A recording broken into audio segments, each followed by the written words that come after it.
के भ्रष्टतम नेता सर्वदलीय अशोक चौधरी, माननीय मुख्यमंत्री नीतीश कुमार के दाहिने हाथ, इनका हालत देखिए।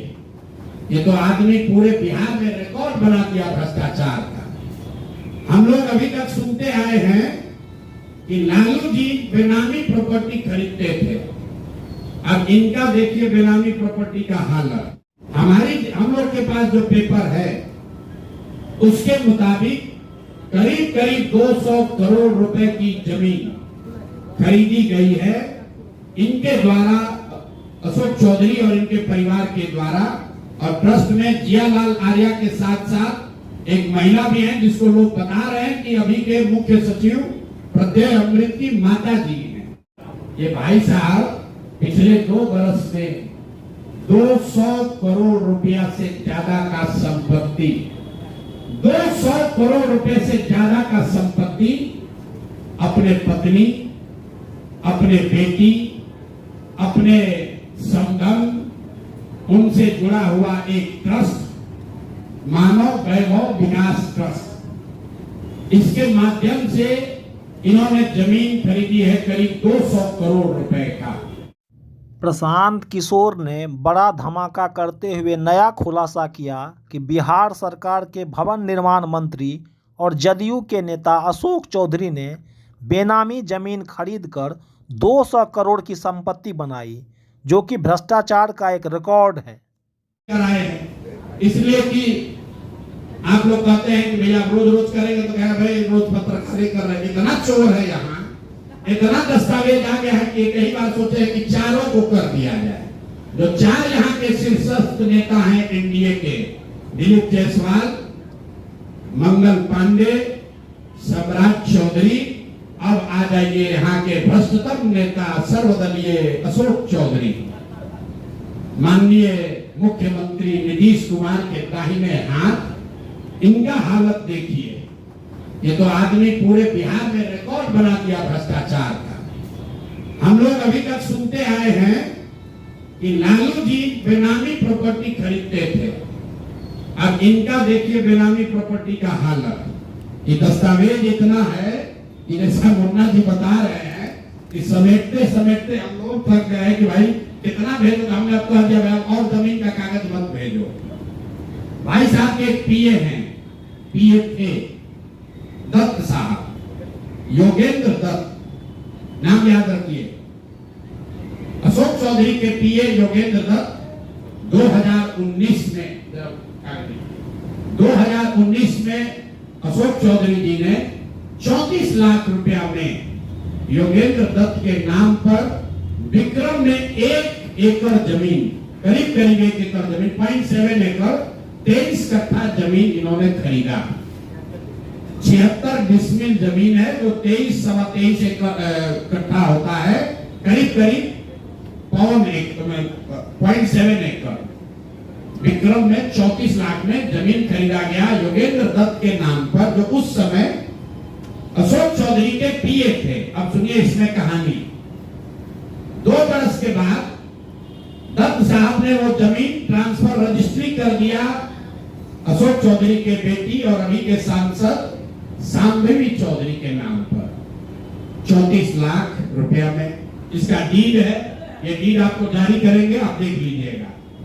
अब इसमें नई बात, अच्छी बात क्या है, नई बात क्या है, 34 लाख रुपया में जो दत्त साहब ने जमीन खरीदी थी और यहाँ रजिस्ट्रार ऑफिस में लिखा गया 34 लाख रुपए में दत्त बेच रहे हैं जमीन सांभवी चौधरी को, और एक दत्त साहब को पैसा कितना गया बैंक से, 10 लाख रुपया। वो बैंक का अकाउंट डिटेल है, जरा दीजिए, तारीख आपको बता देते हैं।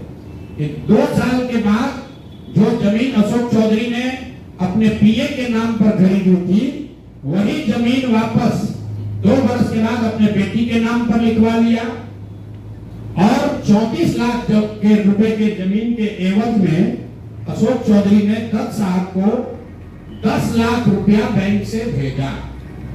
यहां तक भी बात ठीक है भाई, ये कह सकते हैं बाद में पैसा दिए होंगे। इसी बीच इनकी बेटी चुनाव लड़ने चली गई, तो इनकम टैक्स ने इनको नोटिस किया कि भाई आपकी जो प्रॉपर्टी है वो 34 लाख की है, और बैंक में आप सिर्फ 10 लाख रुपया दिखा रहे हैं, बाकी का पैसा कहां है? तो 10 लाख जमीन इनकी रजिस्ट्री हुई है, उसके एक दिन बाद तारीख नोट कर लीजिए, 20 फरवरी 2021 को 10 लाख रुपया इन्होंने अपने पीए के अकाउंट में डाला है। अकाउंट यहां पर डिटेल आपको दे देंगे। और 34 लाख रुपए का जमीन वापस इनसे ले लिया।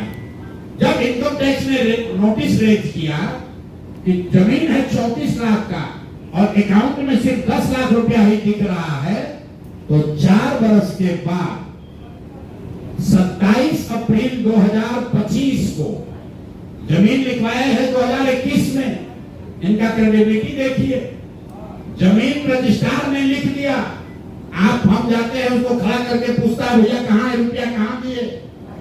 ये 19 में इन्होंने बेनामी जमीन खरीदी पीए के नाम पर, 21 में उस जमीन को वापस अपने बेटी के नाम पर लिखवाया। 10 लाख रुपया का ट्रांजैक्शन हुआ। जब इनकम टैक्स ने नोटिस रेज किया तो भाई साहब ने जान बचाने के लिए 27 अप्रैल 2025 को, मतलब बेटी के एमपी बनने के बाद 25 लाख रुपया दत्त को, मिस्टर दत्त को फिर इन्होंने बैंक से ट्रांसफर किया। तो मैं आपके जरिए अशोक चौधरी जी, जो अपने आप को महादेव का भक्त बताते हैं, हमको तो लक्ष्मी के ही भक्त ज्यादा दिखते हैं, महादेव के भक्त नहीं है, ये लक्ष्मी के भक्त हैं। अगर आपने 34 लाख रुपए की जमीन अपने पीए से अपने बेटी के नाम पर खरीदी तो उसका भुगतान क्यों नहीं किया? 10 लाख ही क्यों भुगतान किया? और अगर आप कहते हैं कि 10 लाख ही भुगतान तय हुआ था, तो फिर बाद में 25 लाख रुपया 3 वर्ष के बाद इनकम टैक्स के नोटिस आने के बाद क्यों दिया?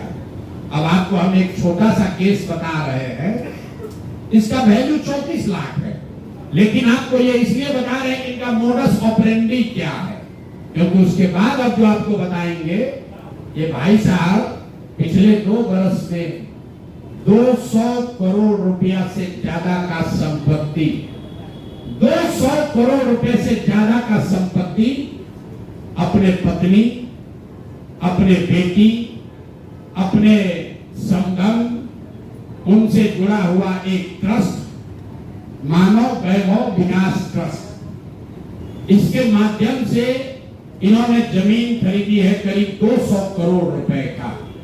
और सारा डीड, एक जिस दिन का ट्रांजैक्शन है वो सारा डीड आपको यहाँ पर, आप चाहे तो उसका फोटोकॉपी ले सकते हैं। मैं एक बात क्लियर कर दूं, यहाँ जो मानव वैभव विकास ट्रस्ट है, हमारे पास उसके खिलाफ सबूत नहीं है। हम ये बता रहे हैं कि जब इनकी बेटी का एंगेजमेंट हुआ है, उसके बाद से अचानक से मानव विकास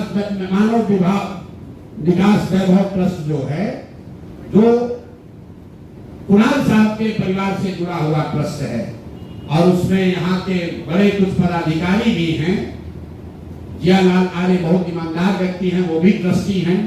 तो मैं आपके जरिए उनसे भी आग्रह करूंगा कि सर, आप तो जीवन भर ईमानदारी के लिए आपका नाम हम लोग जानते हैं, ये बताएं कि आपके ये न्यास के माध्यम से सैकड़ों करोड़ रुपए की जमीन कहां से खरीदी जा रही है? ये पैसा कहां से आ रहा है? ये पैसा कहां से आ रहा है?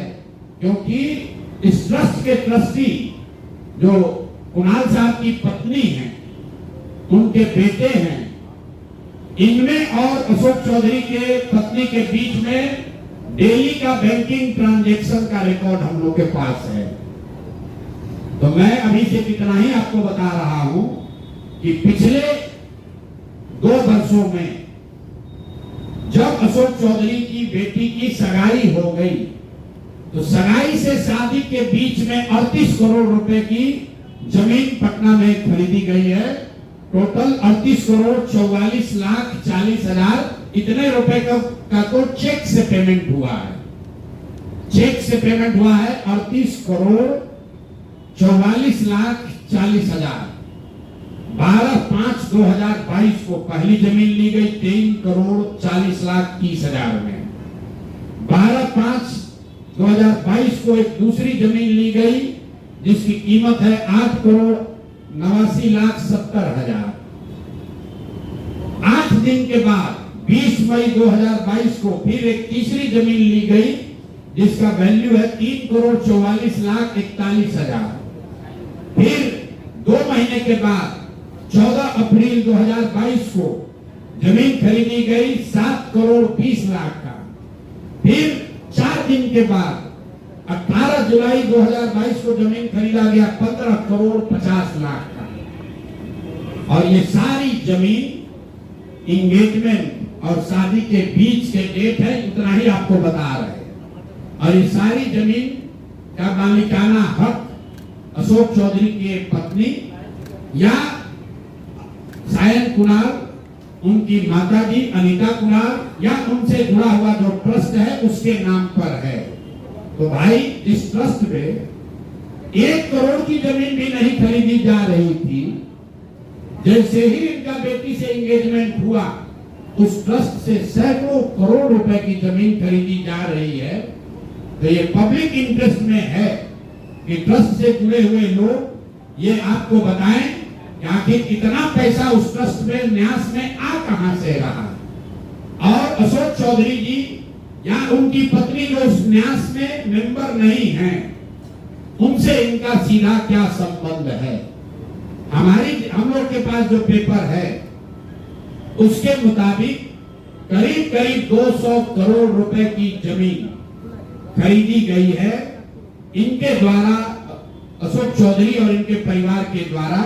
और ट्रस्ट में जियालाल आर्या के साथ साथ एक महिला भी है जिसको लोग बता रहे हैं कि अभी के मुख्य सचिव प्रत्यय अमृत की माता जी हैं। अभी के मुख्य सचिव की माता जी शायद उस ट्रस्ट में है, मैं उसको कंफर्म नहीं कर रहा हूं, लेकिन मुझे ये जानकारी अभी आते आते किसी ने दिया है। तो इस ट्रस्ट के बारे में पता कर लीजिए। अशोक चौधरी को ये बताना चाहिए कि इस ट्रस्ट से उनका क्या लेना देना है, और अगर कुछ लेना देना नहीं है तो इस ट्रस्ट की ट्रेजरर जो अनीता जी हैं, कुणाल साहब की पत्नी, उनके अकाउंट से इनके पत्नी के अकाउंट में इतना पैसा कैसे आ रहा है, ये बात अशोक चौधरी जी को बताना चाहिए।